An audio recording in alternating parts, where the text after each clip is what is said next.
Hello everyone. In today's video, I'm going to be doing something different, but before I get started, this is my friend Jeremy. Hi everyone.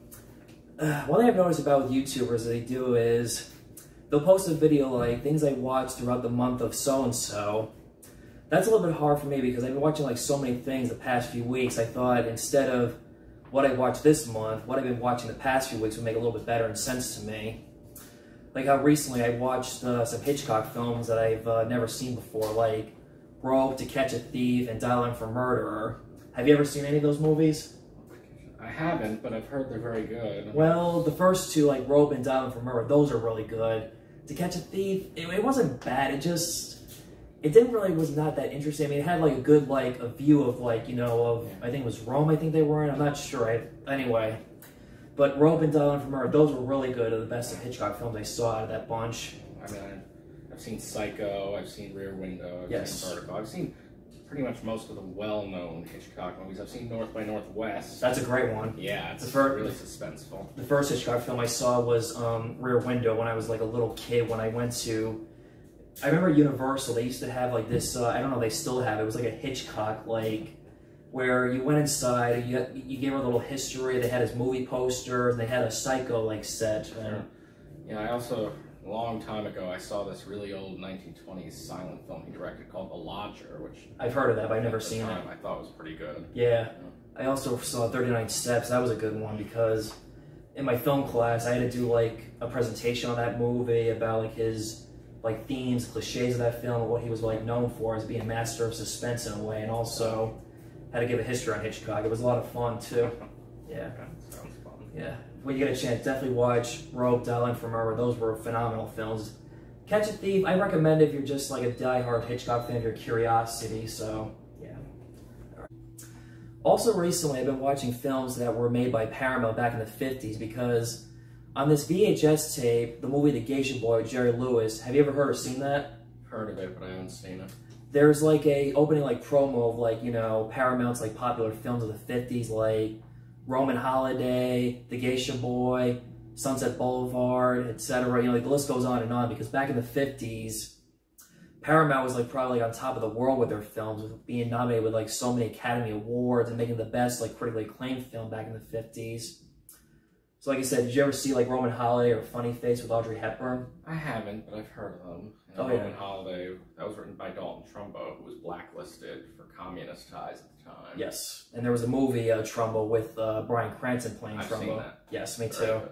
That was another film, like, in one of my other film classes, we watched a video clip of, like, the Academy Awards in the 90s with Ella Kazan, who was one of the, like, the directors who blacklisted his friends, and the question was, would you, like, still applaud Ella Kazan because he was one of the greatest film directors, but he blacklisted a lot of people back in the 50s. He threw a lot of people under the bus. Oh, yes, he did. And also, you see, like, how, like, Sean Penn was one of the people who did not, like, applaud, because Sean Penn was one of people who was blacklisted by him that he named under.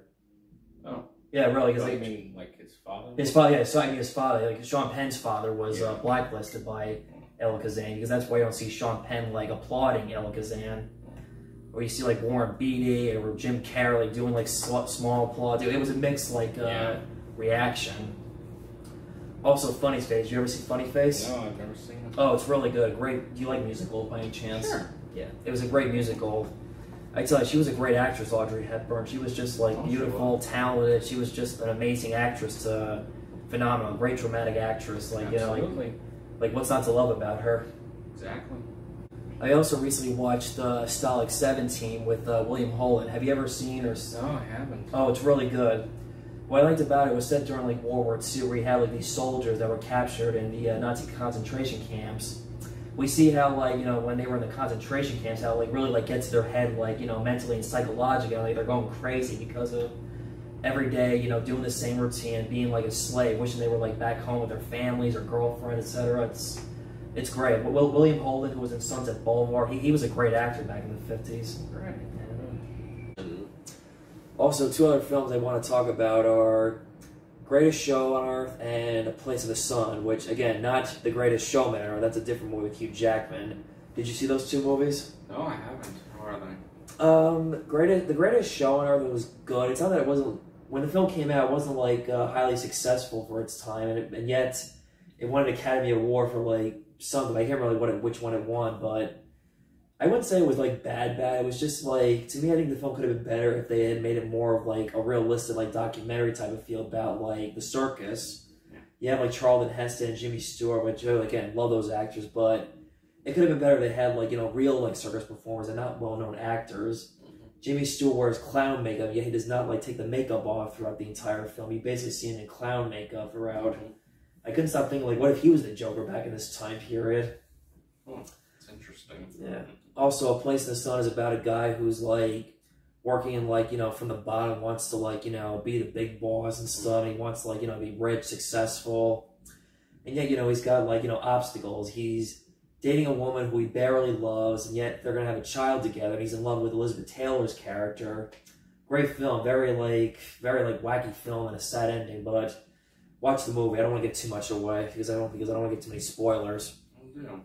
So Jeremy, what have you been watching like recently with movies, shows, etc.? Well, I haven't really watched too many movies lately. I did rewatch The Wrestler recently with Mickey Rourke, which I always love watching. Me too. Like his best performance. Yes. Been rewatching a lot of old TV shows like I Love Lucy and The Munsters. Nice. Love The Munsters. Yeah, Lucille Ball was just like the queen of comedy. You know, actually, my dad's friend like loves Lucy. He lent me a book about Lucille Ball that was really good. Yeah, her comedic timing was just, you know, impeccable. Yeah. And you know, on The Munsters, Fred Gwynn just steals the show in every episode. They all do. Like Grandpa Munster, Lily, they're phenomenal. Yeah, Fred. He did such a good job. Unfortunately, he kind of grew to resent Herman Munster because he was typecast. Yeah. I don't think he ever truly made peace with it, which is sad, unfortunately. But he was an amazing actor, and by all accounts, a great man. Yeah. Also, I'll admit, I've seen some like Lucy episodes. I do like the show. I'm not like fixated on the same way I am with the Munsters in a way. Like.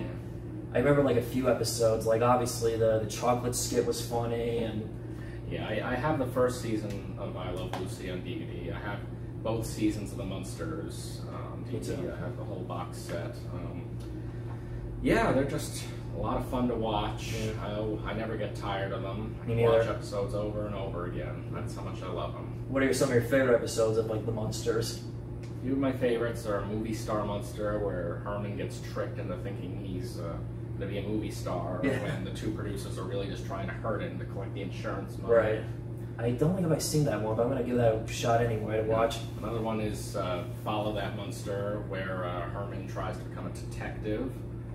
And another one is If a Martian Answers, Please Hang Up. I think that's what it's called. We watched that recently together back at your old place. Oh yeah, that's right.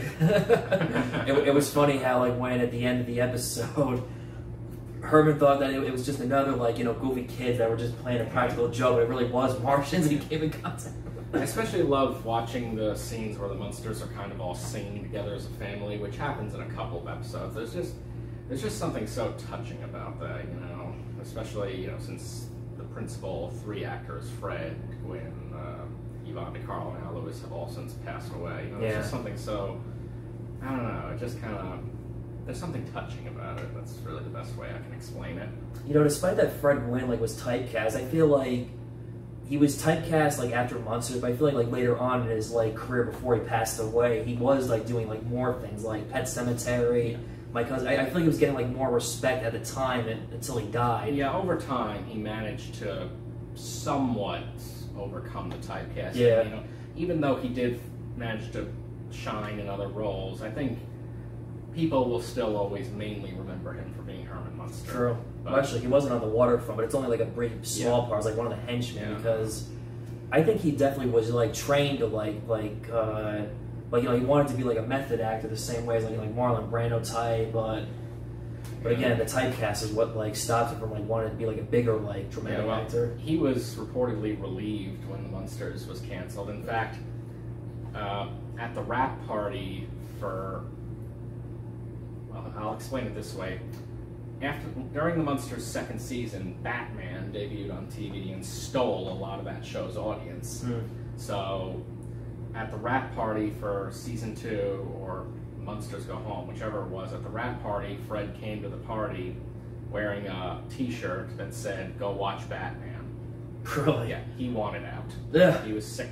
I'm pretty sure, yeah, he was sick of the show. He was sick of having to deal with those long hours in the makeup chair. Right. You know, that was a very demanding role. He had to, the makeup took many hours to apply. And not just that, but, you know, to make Herman look big and tall. I mean, Fred was a tall man. Yeah. To make him look even taller, he had to wear these Yeah. really huge boots That really that weighed a lot. And under his clothes, you know, he had all this, like, what's the word? This latex? No, this, you know, they put padding on him under his like shoulder pads, like what football players wear. Yeah, right? they put all sorts of very heavy padding on him, and then he had the clothes on top of that. Well, at least he would know how Boris Karloff felt when Jack Pierce had to give him like the makeup for hours and stuff. But, I mean, it really just, you know, Al Lewis said that during breaks in filming, he would take one of those huge boots off and just pour out all this sweat. And Beverly Owens said that he'd have to like shove a big icicle down his back to try to keep cool and drink so much lemonade. It wasn't easy for him. If he hated like the Munsters so much, let's just say I'd rather watch like the Munsters over the Batman '60s TV show. I mean, I like the Batman '60s. That's okay. Show. That's okay. But for me, yeah, well, Fred. My point being that, you know, after 2 seasons of playing Herman Munster, Fred Gwynn had had enough. Yeah. He wanted out, and that's what he got. Unfortunately, he could never really escape Herman Munster in the long run. If he had like lived a little longer, he could have maybe like had better peace with it. What if he had gone to like conventions, signing autographs? Maybe. Possibly. He died too young. Did you ever meet Eddie Munster? No, sure. Yeah, I met Me him. too. Hey, he lives on Long Island. Yeah, I actually just got a cameo video from him for my birthday. Nice, yeah. Nice. Asked him all about Fred Gwynn, said he was a nice man, gave him a few of the children's books he wrote. Nice. I didn't know they wrote children's books. Yeah, he was an author too. Oh, I didn't know that. And a painter. Nice. Yeah, he was, as they say, a jack of all trades. Hey, nothing wrong with being a jack of all trades in life. Nothing wrong with that at all. So to wrap this video up, we're going to talk about an anthology horror show called Master of Horrors. I'm going to have Jeremy take over on this one because he knows a lot more about it than I do. So, Jeremy, take it away. My pleasure. So, Masters of Horror is a horror anthology TV show created by Mick Garris back in the mid-2000s, I believe for Showtime. And basically, it's an anthology show where they got all these famous horror directors to direct a 1-hour mini-movie based on their, you know, creative pursuits, I guess you could say, towards their vision, shall we say, you know, in their own style. And that's the show. It's just, I say it's a horror lover's dream, you know. I just showed John here some of my favorite episodes. We got John Carpenter's Cigarette Burns. That was probably my favorite one thus far. Dario Argento's Pelts. Really good one. And Tom Holland's We All Scream for Ice Cream. And I don't know if you can see, but I have this signed by the star, William Forsythe. I remember that was the first one you showed me when I was president of the Horror and Sci-Fi Club at the time in Suffolk. Yeah, that's right. Yeah, but we didn't finish the episode because I had a... Well, I didn't get a chance to finish it because I had to leave in the middle of it to go somewhere, and... Oh, now you saw the whole thing. Yes, tonight I saw the whole thing. I saw these 2 new great episodes. This episode, the Cigarette Burns, at first I'm thinking this is about like a guy who's dying of cancer, and obviously smoking is bad for you, but that was not the case. It's more like about what a man will do anything for like money, no matter how like crazy he wants to get the money that he owes in debt. Even that means finding some like lost film that was considered like controversial and very considered gore, graphic, and realistic in a way. Yeah, that's one of the best episodes I saw, especially I'm also a huge diehard John Carpenter fan. It's probably like one of my all-time favorite film directors. Absolutely, he's one of my favorite directors too. Yeah, the ice. For some reason, I couldn't stop thinking about like imagine if like this was like an alternative like It in some way, but different though. Instead of like Georgie, you want an ice cream? But obviously not the case. A lot different than It. Yeah, absolutely. But still, I was like making like It in my head, like. I've met William Forsythe twice, right. And I remember I didn't get this signed myself those times. This was recently through a consignment. Basically, I paid someone who was attending a convention to get it signed for me. But when I did meet William Forsythe, I told him I really liked his performance in this episode. And, you know, he said, oh yeah, I considered Buster a tragic character, which I fully agree with. Oh yeah, I agree too. He was like, he was basically like a harmless character. He wasn't like, he was just a guy that... He was just trying to make kids laugh. Yeah. And give them some joy. And also some ice cream, especially Hallie. What kid doesn't love ice cream? Yeah.